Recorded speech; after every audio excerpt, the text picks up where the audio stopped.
செவ்வாய்க்கிழமை தினம் பங்குனி மாதம் 18ஆம் நாள். இந்த நாள் உங்களுடைய ராசிக்கு எப்படி இருக்கும்? இந்த நாள் கிருத்திகை நட்சத்திரம், சதுர்த்தி திதி.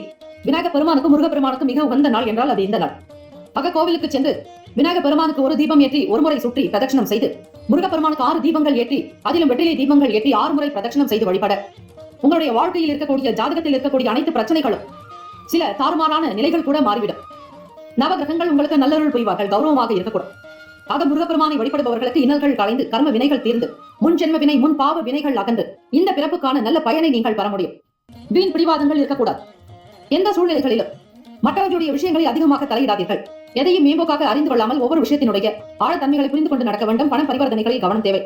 பொருட்களை கையாளக்கூடிய விதங்களில் பொறுமையாக இருக்க வேண்டும். அதிலும் விலை உயர்ந்த ஆடம்பரமான பொருட்களை கையாளுகிறீர்கள் என்றால் அதில் மிக மிக எச்சரிக்கை என்பது அவசியம். பெருந்தன்மையான செயல்பாடுகள் மூலம் ஆதாயம் ஏற்படும். மன அமைதி தேவை. ஓய்வாக இருக்க வேண்டிய நாள். மாணவ மாணவிகளுக்கு படிப்பில் இருக்கக்கூடிய இடர்பாடுகள் சற்று குறைக்கும். பெற்றோர்கள் மற்றும் ஆசிரியர்களுடைய ஆதரவு அனுசரணையான போக்கு உங்களுக்கு திருப்தியை தரும். மன அமைதியோடு உங்களுடைய வேலைகளை கவனிக்க வேண்டும். சமூகத்தில் பேர் புகழ் அந்தஸ்தோடு இருப்பவர்கள் வெளி வட்டாரங்களில் அமைதி காப்பது நல்லது.